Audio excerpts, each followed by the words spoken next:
Hey everybody, welcome to Hit Rewind. We're doing another perfect concert playlist. I'm Michael and that's Ron on the other side. Good evening. I'm going to explain this convoluted mess of an episode and I don't know why I did it. It just seemed like an interesting thing to do. Um, Please do. there is a genre within genre within genre of music. It's pretty normal now, but back then it wasn't as common. So we have new wave, and then we have like revival rock, which was coming back big time, and then we had hair metal and stuff like that. But 78 to 84, there is a maybe a dozen bands that kind of fit like, well, not really new wave. They're a little bit classic rock. They're a little bar band influence, kind of like Huey Lewis and News probably being the biggest of the bunch. But then there's all the other guys that were like, a few tiers down from Huey Lewis, but they had hits, they had followings, they were around for a long time. Um, so I just gathered up all those bands and I told Ron, pick three or four of these bands to make your list, and I'll pick three or four of mine. And so this list is going to be weird because normally we have pretty much the same exact bands. It's really rare when we play the replace card, where we take out one of the bands because it just doesn't work for us. I think you did that. I had you have Bruce Springsteen during the whole the Roots rock episode, and Yeah. so I've done that before. I think once when I traded out one, I was like, I don't want to do Def Leppard just yet, so I did something else. This was not you; this was a co-host before you.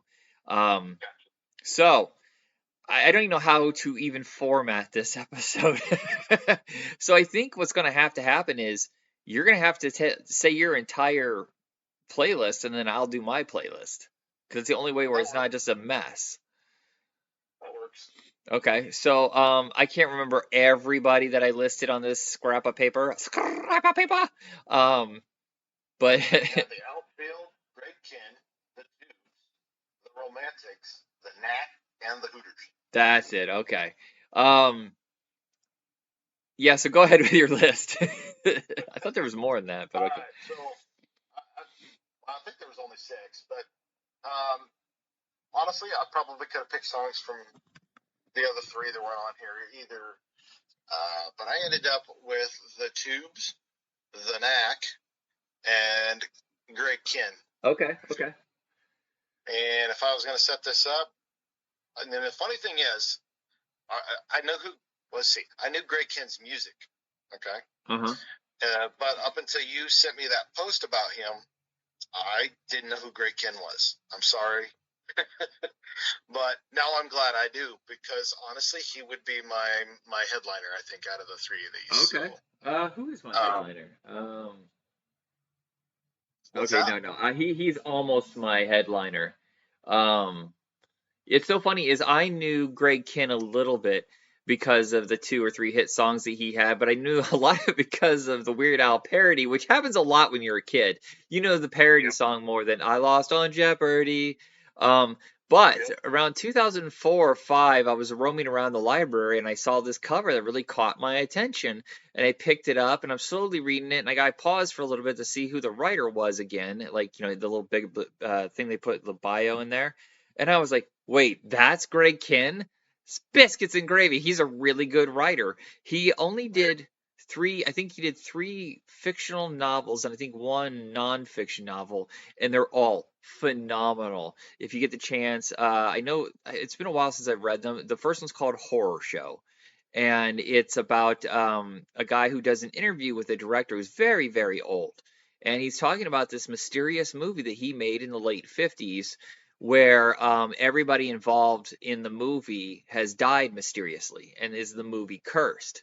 And it tells the whole story about how that happens. And yes, it is cursed because they did something very dangerous during the filming and brought upon this curse. And then there's a sequel. It takes place like 10 years later, and it's the director and his nephew, and they're now making a new movie with James Dean's car, which they have tried to rebuild and use that as a selling point in the movie. And again, cursed.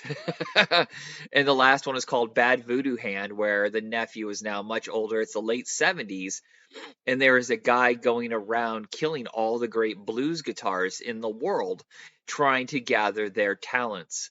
and become, himself become the greatest guitar player of all time. And it's up to his nephew to stop him because guess what? After he stopped acting, he became a pretty damn good blues guitarist. Interesting. Yeah, they're all really good. So we might as well start off with Greg Kihn. You might as well start off Greg Kihn because he's on my list and your list. Okay. All right. Let me get the page back up. Okay, Greg Kihn. I tried in my hand at kind of molding these into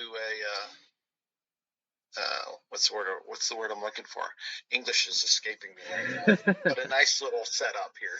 All right, Fascination. Opening up with that one. Moving on to The Girl Most Likely. Breakup song, of course. I didn't want to start off with like the most popular ones. Right. Kind of throw them in there, definitely. But moving on into Jeopardy. And I love how he named his albums. Oh, yeah. Rock and Roll, Conspiracy, Contagious, Rekindled. That's awesome. I'm so upset that I missed the chance to see him. He was playing in Santa Cruz for free. It was him and Eddie Money, and I didn't know who he was. And then Eddie Money was like, way past his prime. I heard his set was god awful, but I would have liked to have seen Greg Kihn. Definitely. Like, I wish I'd have known about him as well earlier in life. Yeah, sadly he passed away, I think last year or 2 years ago. Right. R.I.P. He's a good one. The breakup song, Jeopardy. Can't Love Them All. Leading into a song, One Thing About Love. Curious. Love Never Fails. And then I'm going to end my set, kind of, with Work, Work, Work. Seems like a really fun one to do. But then I'm like, they're going to want more. So we're going to come back out with Rekindled from 2017, Trained Monkey. I ain't your trained monkey. Yeah, it's like... Yeah, if you look up his playlist, it's a little difficult because it is Greg Kihn Band, and then he stopped and it's just Greg Kihn. So if you look up, you're going to have to go through his songs, discography, whatever, in two separate ways. Yes. I ended up going through, I think, just Greg Kihn. I'm not 100% sure. I'll have to look that up. But so our encore is Trained Monkey. He's going to have 4 in the encore here. Tell Me Something Good. And I'm going to end like Trained Monkey is a fun one to come back out in after singing Work, Work, Work. But then we're going to go into something more of a let's all hold hands and go out into the world and do better type of thing. You know? So, tell me something good. What's that? Which we need. We need to be a little. You and I were talking about yesterday. We need to be a little kinder to each other. So that's a knee-jerk reactionary. Me. Yep. And on that note, I've got Tell Me Something Good. The Life I Got, I believe, kind of touches on just being grateful, you know? Yeah. And then end the whole thing with Stand Together. Nice. That is a good way. That's a very if that was the headliner, that's a heck of a headliner. You had a great set list there. I have a lot of the obvious ones and a lot that you covered, but mine was a little bit shorter. Just trying to fit 4 bands in here, I think was a stupid idea. Maybe I should have done just 3. So I guess looking at this list here, he has almost the least amount. So he probably would have been my opener. For You is how I'm opening. Fascination. Testify, Girl Most Likely, Can't Stop Hurting Myself, which I actually expected you to put on your list, and then closing with Jeopardy and the Breakup Song. That's it. Let's see, Can't Stop Hurting Me was on the list, but like I said, I've got 13 here, and I had to drop something. Okay. All right, who else is on? Who else? You said the Tubes? I have the Tubes as well. I do have the Tubes. I just wanted to say, with Greg Kihn, to me, it's a lot more than just the lyrics. You got to have good, solid instrumentation, and I think they nailed it on all the songs there. Okay, so yes, I have the Tubes there. Okay. As I was starting to listen to this, I'm thinking, I'll bet I'm gonna like a lot of these songs, but then I ended up with just 8. But there were a lot of good ones. Some probably just as I age, I probably think I probably wouldn't listen to that at my age, type of Which is thing, you weird know. because it seems to be geared, a lot of these bands seem to be geared towards our age group. These seem like bands that were geared towards my parents, except for the Knack. Knack was more youthful oriented. Gotcha. I would start off with Get Overture. This is an instrumental that leads into the next song, No Mercy, that I think would be, they could stretch it out and have a lot of fun with it. And of course, number 2 is No Mercy. Up from the Deep, we're going way back on that one. I think it's, when did he debut? They debut. It was I like, want to, this yeah. is from 75. So, Yeah, I was gonna say 75, 76. They bounced around. They're mostly known as kind of a, I think they're a Boston-based band. They're kind of a local band. So they didn't really break big. And then they played the evil band in Xanadu, which even though that movie wasn't, people think it was a huge flop. It basically made a little bit more than it cost. And it was a big thing on cable and video. So it got a lot of fan following. And so that was their big exposure. And I think right after that is when they signed a major label record. But it just still takes a couple years, I think, because they shift from being kind of a Cars wannabe band to being their yeah. own thing, like more adult contemporary rock. And that's when, like, Talk to You Later and She's a Beauty, like 84, 86 is when they finally become the band that everybody knows them as now. That we know them as. Yeah, Yeah, yeah. there's definitely a difference in sound. Not that their older stuff is bad, just it definitely they changed gears for Right. sure. It's like when we did the squeeze, I don't know, like 6 or 7 episodes ago. You can see there is a pause around 82, and then they almost break up, and they come back in 84 and say, we're a different band now. We're not going to be like this new wave, almost punk band. We're going to be adult alternative. All right. Yeah. So guys, we got one last chance. Yeah, What do you think? sometimes it can be that way. Yep. I like it. So Up from the Deep with that 75, She's a Beauty, and kind of an interim song is another instrumental. It's called Godbird Change. That's, I love instrumental breaks. Yeah. That's who I am. So Mhm. if you can make one of these breaks last, like give everybody a chance to really shine, and there's no real lyrics involved until you come back in. I was like, I love breaks like that. I think they should do that more. Talk to You Later after that one. We'll lead into that. Strung Out on Strings. It's a very good story about, someone who's just starting out, picked up dad's old guitar and was hooked ever since, that sort of thing. Nice. It's kind of cool. And then ending out on Out of the Business. I probably could have eked out a couple more songs, got around to 10, but Hey, that's where I am. yeah, I was gonna say, Greg Kihn, you definitely got more than 10, so you have to balance it out somehow. Right, exactly. So for me, the Tubes, I have Amnesia, TV is King, No, Not Again, good Lord, I can't even read my handwriting. Piece by Piece, Don't Touch Me There, She's a Beauty, and then Talk to You Later is the closer. I thought that was a fun way, like, talk to you later, see you. Talk to You Later. Yeah. Now, this is a band that I know I've heard the big ones, Talk to You Later, She's a Beauty, growing up over the years, but until recently, and I'm getting all nostalgic, and I jump on Spotify and look up an 80s list, those two songs are always on there. Yeah. And is there another one? I feel like She's a Beauty. Possibly, maybe. I feel like She's a Beauty was in a movie, and I want to say Pretty Woman, but that I think that movie came out way before Pretty Woman, so maybe something like Secret of My Successor. I don't know. It feels like something I've heard a lot outside of just radio, like in a film. Deuce Bigelow? What? It's famously featured in the comedy Deuce Bigelow, European Gigolo. No, I've seen that once, and it's horrible. Also in the classic TV show Miami Vice. That's all I'm seeing. All right, well, maybe I'm wrong. Yep. Maybe it just reminds me of a different song. And then you said the Knack is your closer, right? Or it's just your third band? Yeah, the Knack is my interim. Okay.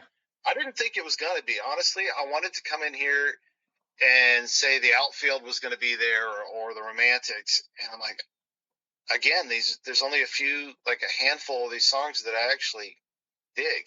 Okay, see, Now I chose both of them. somebody might kill me for that, but I don't Yeah. want to fight about that. No, no. I chose But the Outfield to and the each their own. Romantics. So, well, everybody has a different ear.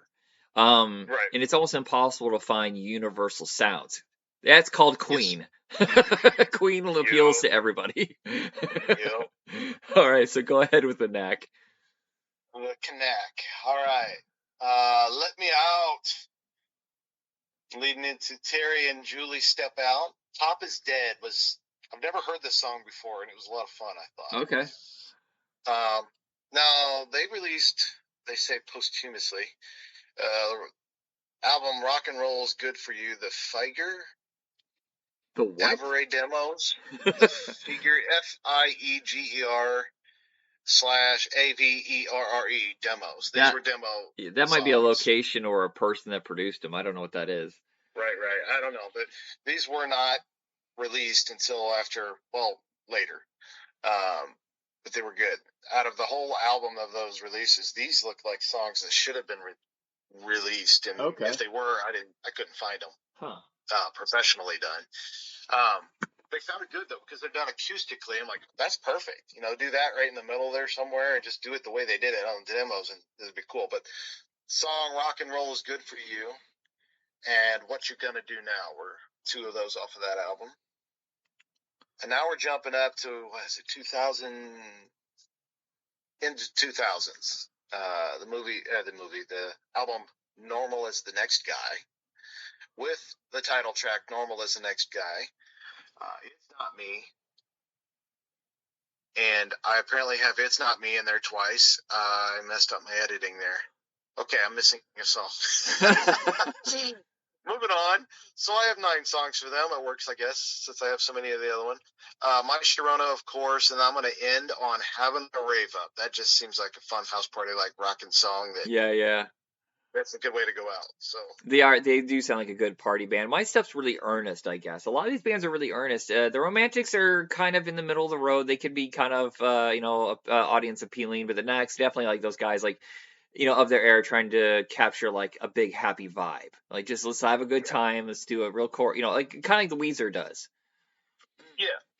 All right, so my last two are Outfield and the Romantics. I have the most from Romantics, so I'm going to start off with Outfield. And I'm going to say a lot of the songs I was really surprised I knew. I only thought that it was Your Love is the only one that I knew off the top of my head. You could say, oh, yeah, that's the Outfield. And then I would hear another one and go, wait, I know this song. And I know this song. Why the heck do I know all these songs? And I forgot. Just like the Hooters, we only had 3 or 4 albums available at the store that I worked at to test out CD players for people so they could check out the sound. One was a country album. It's just kind of a random mixture of country songs. The other one was the best of the Hooters, and the other one was the best of the Outfield. That's what we had. I don't know how that even happened. I think someone probably opened them up and just is like, I didn't think about it. I just needed a CD to play. So the Outfield is My Paradise, Taken by Surprise, Winning It All, and then now we're starting to get into the known songs. For You, Since You've Been Gone, All the Love in the World, and then Your Love. Now, they only had a couple big hits in America, but I didn't realize they were a phenomenon overseas. And that they had like 18 top 40, charting hits or whatever. It's funny when that happens with certain bands. Like, not really well known here, over there, holy moly. Right. It's like David Hasselhoff in Germany. Yeah. Germans love David Hasselhoff. All right, and he has a very unusual voice, I think. It can almost be kind of annoying. Like, he's really testing the limits of his voice, which I respect, but it can be off-putting. The Romantics is One in a Million. When I Look in Your Eyes, Got Me Where You Want Me, She's Got Everything, Tomboy, Rhythm Romance, which is about what you think it is. That seems more like a Knack song. A lot of the Knack songs are very sexual oriented. Do Me Any Way You Wanna, speaking of. Then their 2 big hits, Talking in Your Sleep, which was later when they started shifting to adult contemporary. And then their early hit, What I Like About You, which I think is from like 79 or 80. I wish I could remember the name of the band. It's like the Spasms or something like that. There's a guy I used to be friends with who was in a cover band, and they dress like, they're from Revenge of the Nerds. They'll wear a helmet and the big glasses with tape on it, and really like poorly, like just nerdy stuff that you expect from an '80s TV show. And they do all these cover songs. And so they're the opening band for this big Texas A&M game, and they play "What I Like About You," and everybody, I mean, the stadium is packed. It's Texas football, come on. And everybody loses their mind. He said that was the greatest moment of his entire life, is playing that in front of all those people. The Spasm Band? I think it's the Spasms or the Spasmatics. God, I wish I could remember right now. But they dress as nerds. I'll try to find it and show it to you later. It is truly amazing because it was filmed live. God, I feel terrible for not remembering what his name is. I even did his show a few times. I can't remember his name. My brain is turning to rotted fruit. Have you got that point where you can't remember names? Who am I talking to? I don't know. I don't know who I am. I mean, it's bad enough I went to a high school reunion recently where I recognized nobody. It took me about a half an hour. I'm like, wait, I do know you. Yeah, there was a lot of that, like, what? That's who that is? Yeah, okay. But no, You names just are... gotta catch him in the right light, Yeah, it doesn't help that I also work in a place with like 400 people at all times, and I just can't gather all those names. It's terrible. But you asked me about some obscure movie from the 1970s and who the fifth guy billed was. You got it. He's your man. Yeah. All right. So that is it for this episode. Our next one is one we've been talking about for a while. We just had to get to the era, and we're going to be doing Great White, White Snake, and White Lion. What was that weird one I found? White Tiger, Tygar. Who knows? Yep. They might actually be good. I might include them. They're very obscure. One album wonder. So that is it, everybody. Thank you very much. And Ron, send us out. All right. Be kind to y'all. All right. Have a good one. And keep on rocking in the free world. We don't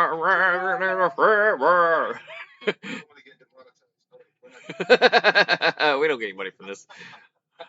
All right, bye.